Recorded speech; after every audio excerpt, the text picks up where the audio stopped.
You know, the kind of comfort that keeps you running but never arriving. The soft routines that look like a calm life from the outside, while something inside you goes quiet in a way that does not feel like peace.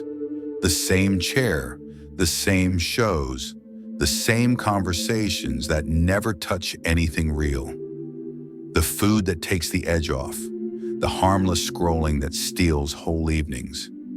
You tell yourself you earned it. You tell yourself you deserve a break. Then you notice that the break never ends and your energy keeps shrinking. You wake up fine and go to bed numb. Somewhere along the way, the fire went low and you forgot what it felt like to want something enough to risk being uncomfortable. To be honest, the comfort you built was not a mistake. It was a shelter. Life was loud. Responsibility piled up. People needed things you did not always have to give. Comfort became a way to make it through the day without falling apart. It worked until it started to cost too much. The cost shows up as a slow heaviness you cannot explain. You are not in crisis, but you are not alive either. You move through a safe cage you built yourself. No one can see the bars. You can feel them every time you consider doing the thing that would actually matter.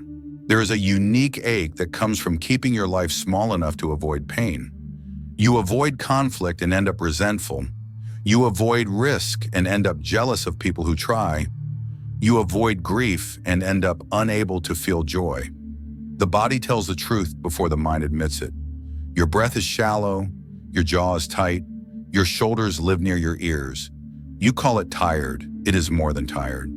It is the bill that comfort sends when it has been in charge too long. Comfort whispers convincing lines. Rest now and you will try tomorrow. Do not make a scene. Do not be dramatic. Do not want too much. It uses the language of maturity to keep you quiet. It dresses avoidance in soft clothes and calls it balance. It is not balance when the price is your aliveness.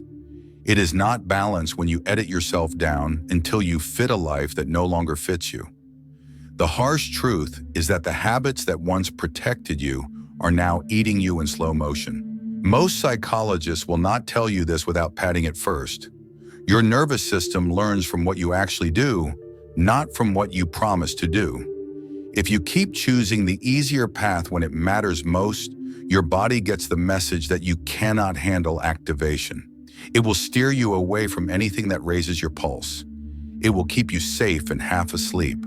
The more you obey that steering, the smaller your radius becomes. The smaller your radius, the more life feels flat and meaningless. Flatness feels like safety until it feels like suffocation. Here is what they do not tell their patients in plain words. Comfort can be a symptom. When the body holds old fear or grief that never moved through, comfort becomes the drug that keeps those waves under the surface. Sedation looks kind because it takes the edge off.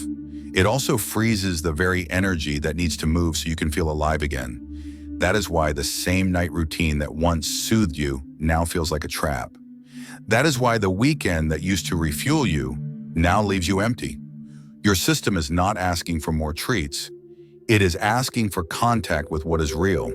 This might sound harsh, but the life that never asks anything hard from you slowly erases you. A relationship without real truth turns into polite distance. Work without challenge turns into quiet resentment. A body without stress that resolves never builds strength. The mind that never meets fear never learns courage. Avoiding pain avoids transformation. The bill always arrives. It arrives as a life you no longer recognize as yours. You are not broken for wanting comfort. You are human. You did what you had to do to get through. The shift begins when you stop calling it a plan. When you admit that the soft edges are starting to cut you, you can choose a different kind of care. Not punishment, not extremes. Honest contact with discomfort in doses you can handle. The kind of discomfort that tells your nervous system a new story about who you are and what you can carry. By the end of this video, you will understand why comfort that looks like safety is often the slowest poison, why the numbness you feel is a signal and not a defect, and how meeting discomfort with presence becomes the doorway back to real life. Stay with me. I am not going to rush you or sell you promises. I am going to sit with you in the truth that your life wants more than sedation. You can feel that inside your chest even now. That feeling is the beginning. Positive advice sells ease. It tells you to think brighter thoughts, speak nicer mantras, keep your head up, and the ache will soften. To be honest, that pressure to be fine becomes another mask. You repeat kind phrases while your stomach still drops. You try to replace fear with gratitude and your jaw still locks. Positivity can be medicine when it grows from truth. As a command, it turns into denial dressed as maturity. Productivity offers a shinier escape. Fill every hour, track every habit, optimize until there is no empty space left to feel anything dangerous. The checklist gives relief because it takes your attention away from yourself. Then the lights go off and the flatness returns. Your calendar cannot hold your grief. Your routines cannot hold your fear. Busyness becomes an anesthetic that steals your life in respectable ways. Self-care becomes the softest trap. A treat here, a lazy evening there, streaming that rolls into the next episode while your body whispers that something needs your attention. Rest matters. Sedation is not rest. Comfort marketed as healing turns into a drip of numbness that never asks you to meet what hurts. You are promised recovery while your aliveness quietly thins. Books and courses create the cleanest illusion. You read, highlight, and collect concepts. The new idea gives a brief lift as if understanding already changed your life. Here is what they do not tell their patients.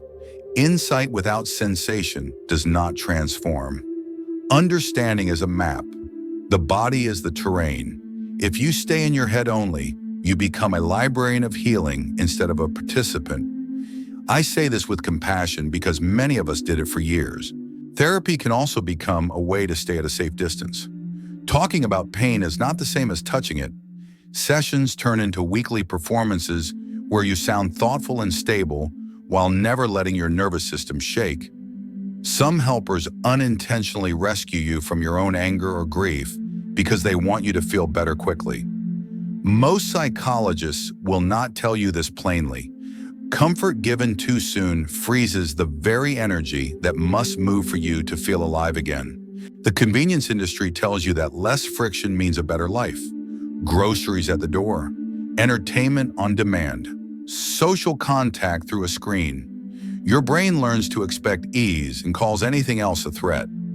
This might sound harsh, but a life designed to remove every rough edge also removes the muscles that carry you through real experience.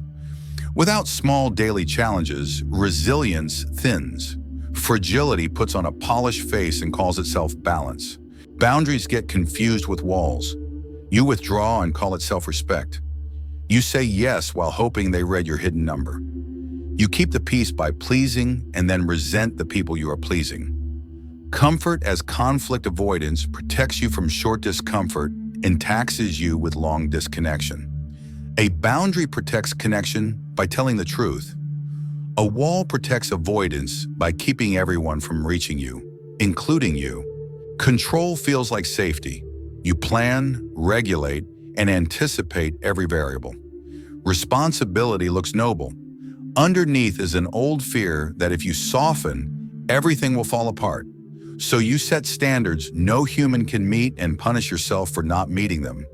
You manage people like moving parts and manage your own heart like a machine. Comfort and control prevents chaos and prevents belonging. It keeps you from the grief that would soften your grip and return your hands to you. Spiritual comfort becomes a quiet way to leave your body. Meditation used to float above pain. Forgiveness used to sidestep anger. Compassion used to avoid boundaries. Goodness without backbone is self-abandonment. Silence used to avoid feeling is not healing. It is a refined form of running. Family training cements the comfort loop. Be easy. Be grateful. Do not make trouble. Do not need too much. If you learned love through usefulness, you will keep overgiving and call it mature. If anger was punished, you will stay pleasant and lose your fire along with your fear. These patterns are not moral failures. They are loyalties to old rules. Comfort becomes virtue while your core goes dim. Here is the hidden engine behind all these illusions. Avoidance brings relief. Relief teaches the brain that avoidance works. The next time discomfort rises, your body reaches for the fastest exit. The loop tightens. Your life narrows to fit what feels safe. You avoid the fight, the risk, the truth, the grief. The nervous system learns that aliveness is dangerous and flattens your days to keep you within the smallest radius that does not trigger shame. To be honest, the culture around you rewards this flattening. Stable output, polite smiles, predictable preferences. You look successful while your body quietly keeps the score. Headaches that never fully leave, sleep that never fully restores, irritation at nothing that signals everything.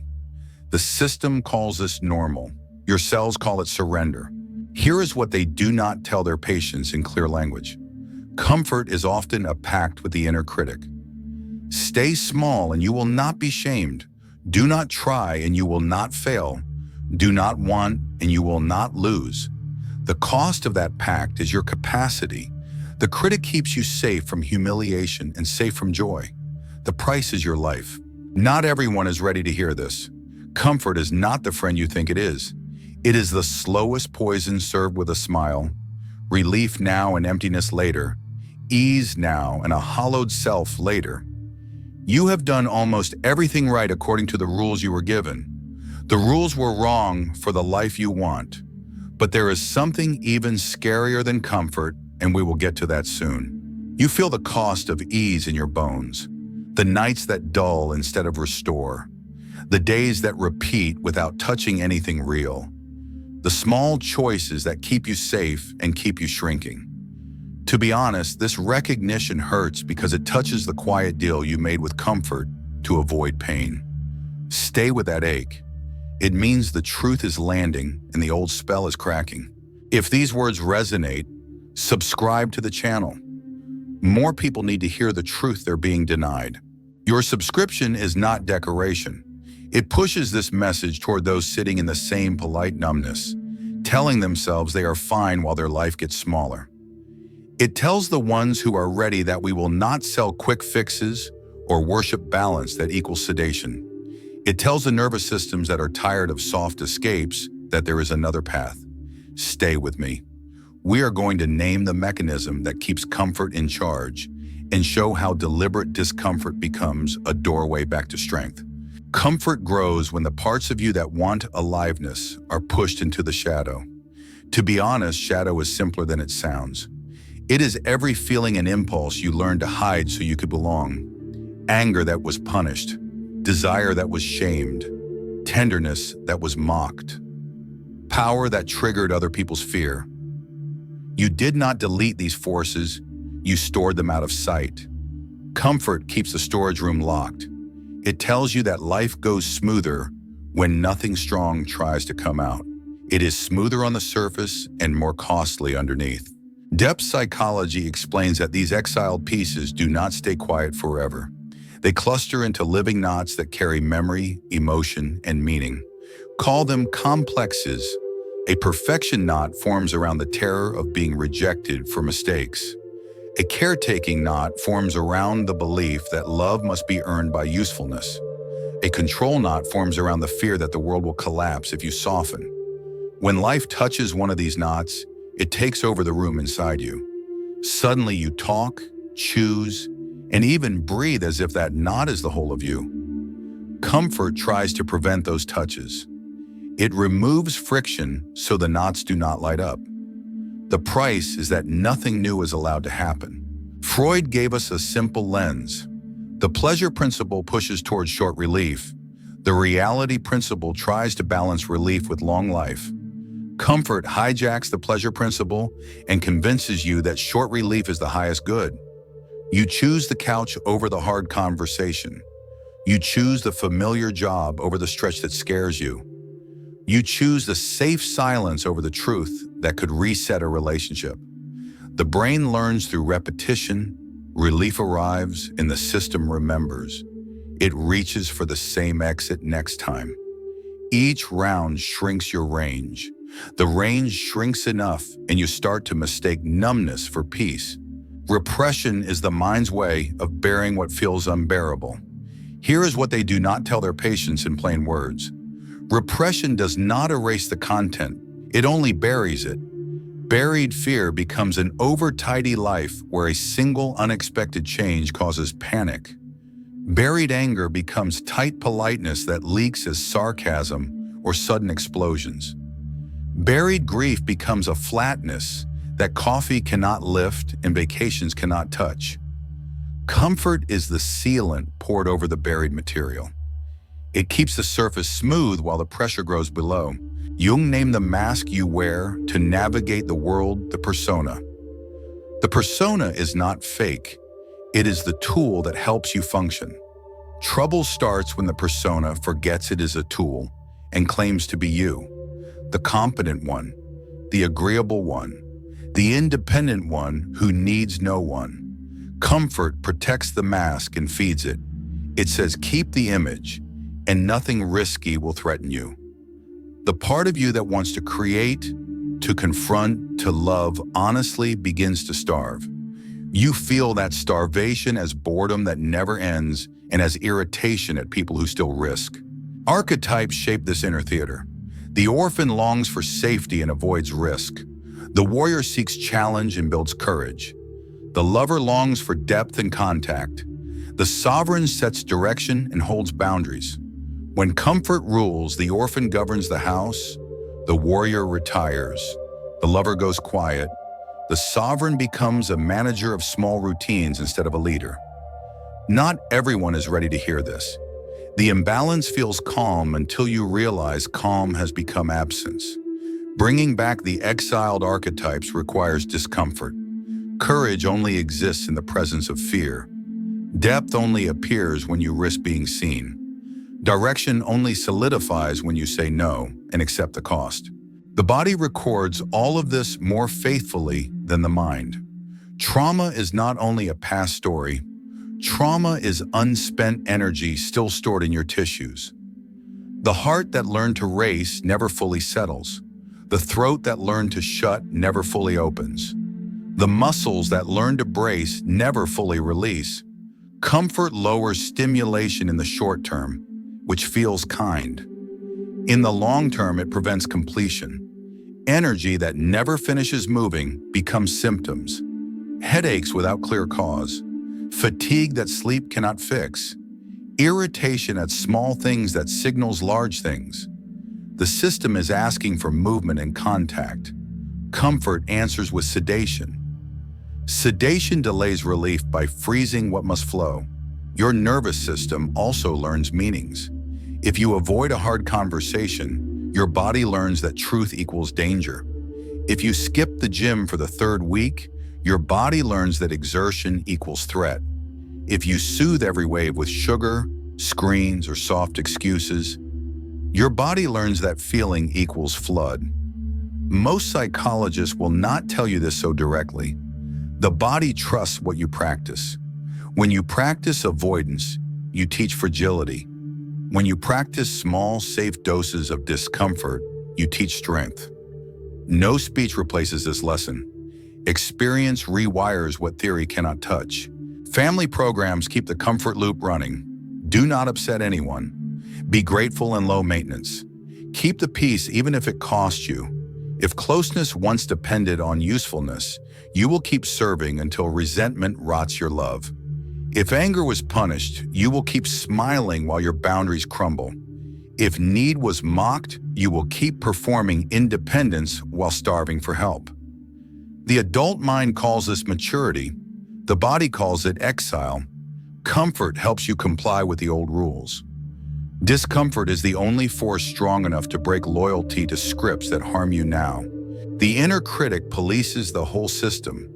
It uses shame to keep you small.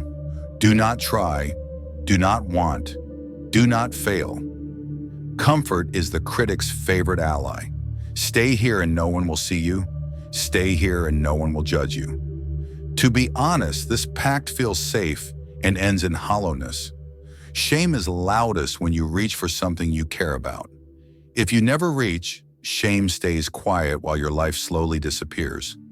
The paradox is that the way out is through the very experiences that awaken the critic.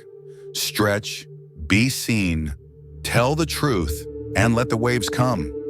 Your system learns that you can survive the wave, and the critic loses leverage. There is a simple behavioral loop underneath all the complexity.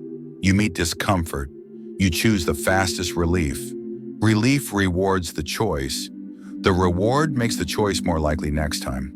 The loop tightens, the life narrows, relationships become predictable and thin. Work becomes a series of tasks without pulse. Even joy feels suspicious because joy threatens to wake desire, and desire threatens the comfort contract. The loop only breaks when a different reward appears. That reward is not pleasure, it is dignity. It is the quiet pride of facing what you used to avoid and feeling your spine remain.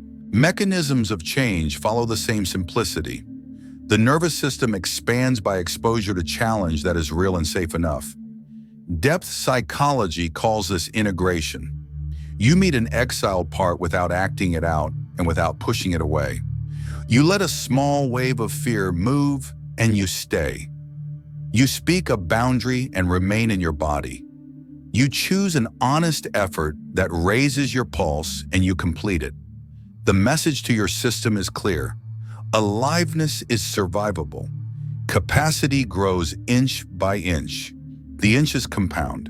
This might sound harsh, but comfort that never asks anything hard from you keeps you loyal to a version of yourself that no longer exists. The younger you needed shelter, the current you needs contact with friction. Friction is not punishment. Friction is how muscles, minds, and relationships grow. The more you practice it in honest doses, the less you need to numb, the less you need to control, and the less you need to pretend. The result is not constant happiness. The result is a steadier presence that can meet life as it is. Here is what they do not tell their patients when they sell only relief. Relief without contact makes people easier to manage and emptier to live as. Real help risks stirring the waters. Real help asks you to trade the short comfort of avoidance for the long relief of integrity. Integrity is the feeling that your inner and outer life match. It is the sense that you can look at yourself without flinching. It costs more in the moment and returns far more over time. Not everyone is ready to hear this, and that is all right. When you are ready, the map is clear. See the shadow without making it an enemy. Recognize the knots and refuse to let them drive. Retire the mask from the throne and wear it only when needed. Invite the warrior, the lover, and the sovereign back into the room. Let your body finish what it started years ago. Teach your system with small, chosen discomfort that you are strong enough to feel and to act. And here comes the most painful truth. The comfort that keeps you safe today is the same force that steals the life you want tomorrow. Comfort feels kind until you notice it is taking your life in small payments.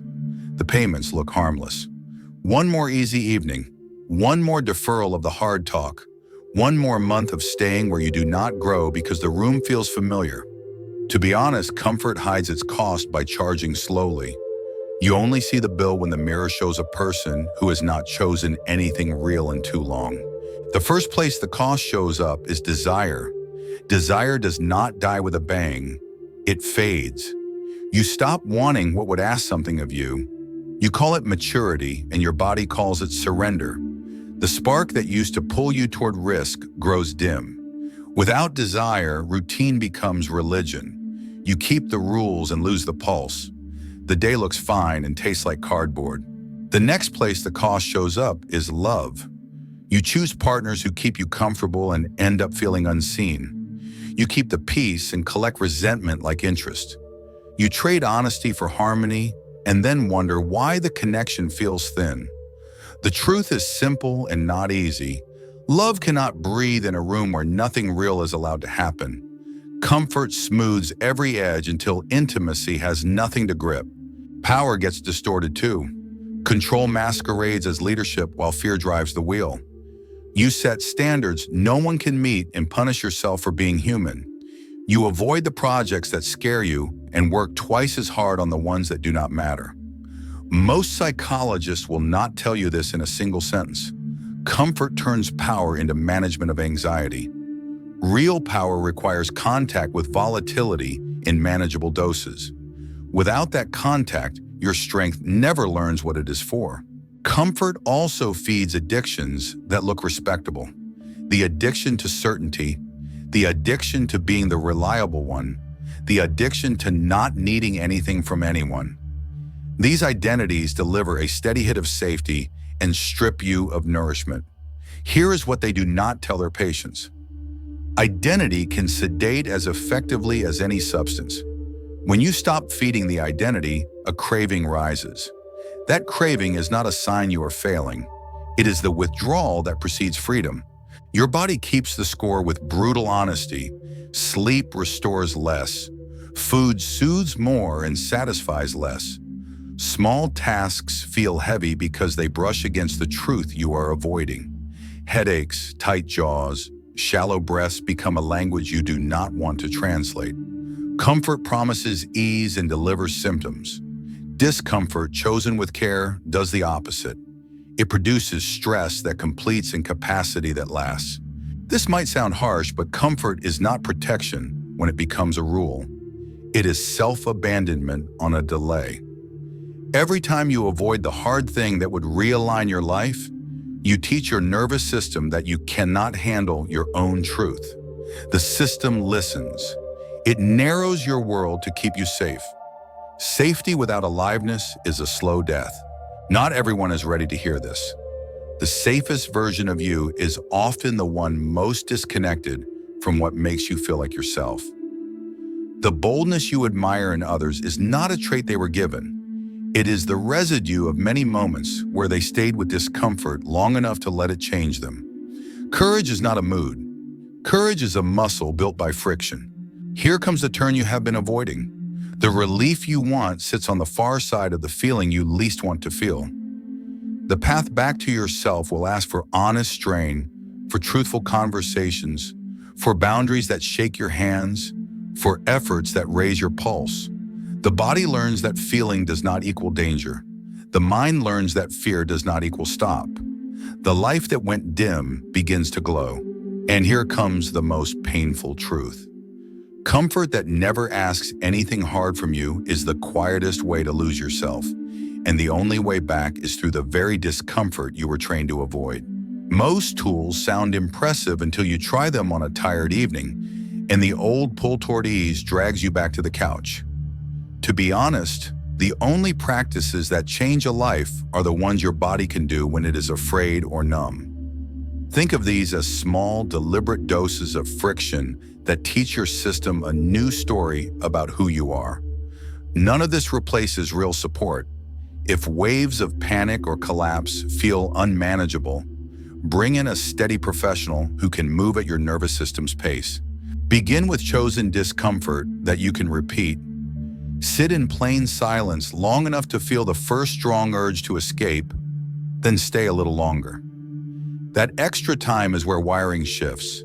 Your body learns that activation rises, peaks, and settles while you remain. If you overshoot and flood, you shorten the next attempt. Consistency beats heroics. Pair the silence with a simple body check. Name what you feel in the throat, the chest, and the belly in ordinary words. Tight, warm, heavy, buzzing, hollow. Speak it under your breath so your system hears a human voice naming reality. Most psychologists will not tell you this in such blunt language. Naming sensation is already regulation. When the body is witnessed, it does not need to shout. Use pendulation when intensity spikes. Move attention back and forth between the difficult place and a neutral anchor. Notice the heavy chest for a few breaths, then feel both feet on the floor.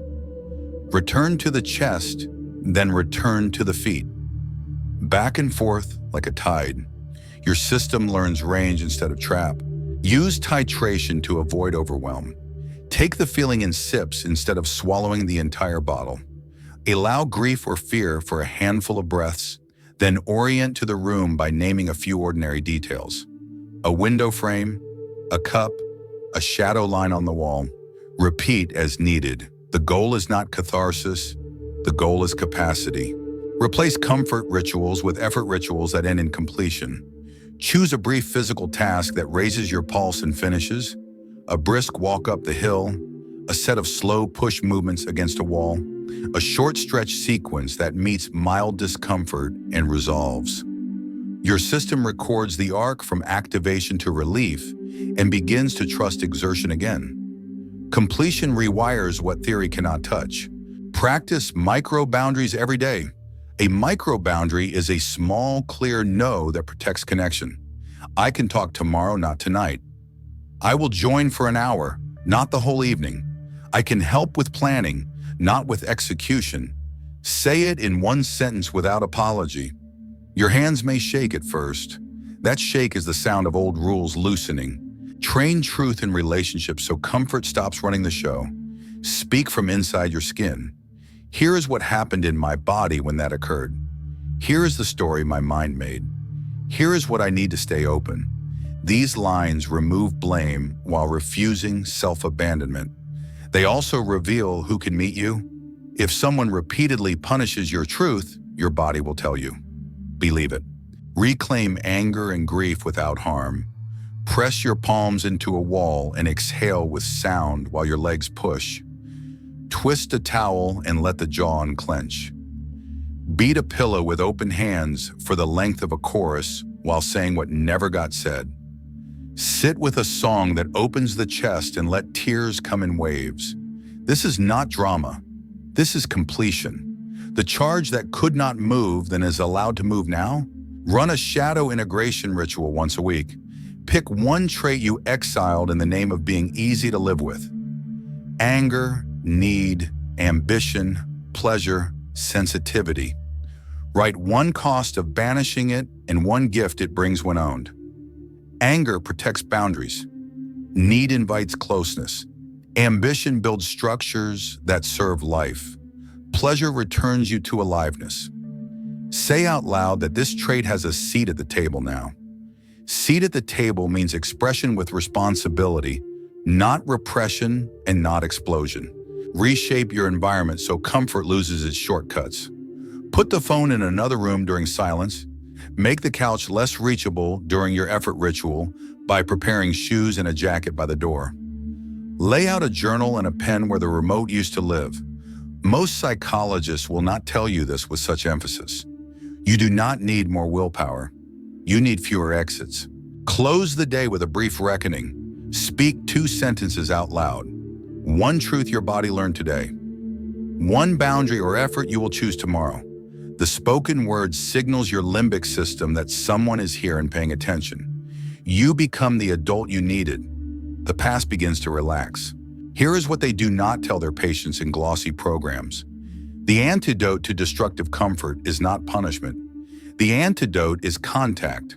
Small, repeatable doses of chosen discomfort that end in completion. Honest boundaries that protect connection. Truth spoken before you disappear. Effort that returns dignity to your spine. This might sound harsh, but the life you want cannot be built on sedation. It grows from the daily choice to meet friction with presence. Not everyone is ready to hear this, and that is all right. If you are, begin where the fear is mild. Stay 1 minute longer with the urge to flee. Tell one honest number. Do one effort that ends in completion. Write one line that names a feeling in your body. Repeat tomorrow. We are building a community of those ready for the truth, not through slogans, but through steady practice that makes you trustworthy to yourself and safer for everyone around you. You stayed with the truth even when ease pulled at you. You did not escape into the soft exits. You listened to the part of you that wants a real life more than a comfortable one. That choice matters more than it looks. To be honest, this is what strength looks like off camera. Not a perfect routine, not a fearless heart, a body that remains when discomfort rises, a voice that tells the truth before it disappears, hands that choose completion over sedation. You have already begun to trade short relief for long integrity. The path from comfort to aliveness is not clean. Your patterns will knock. The couch will glow. Old stories will say that rest equals safety and risk equals loss. You will return to the basics. Small, chosen friction, honest boundaries, silence that holds you 1 minute longer than your urge to flee, effort that ends in completion, truth spoken from inside your skin. Each time you practice, your system learns that feeling is survivable and that you can carry your own life.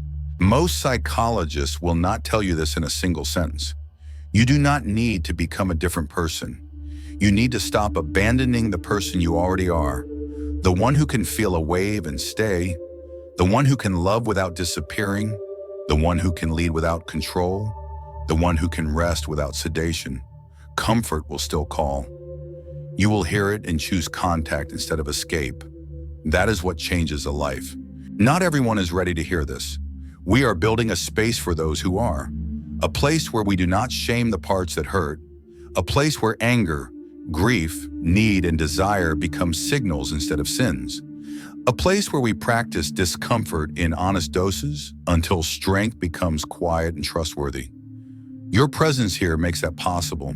If you saw yourself in these words, write in the comments, "I no longer run from pain." Let's see how many are ready for the truth. If you feel it's time to meet your shadow, write, "My darkness is my strength." Let's build a community of those unafraid to look within. This is only the beginning.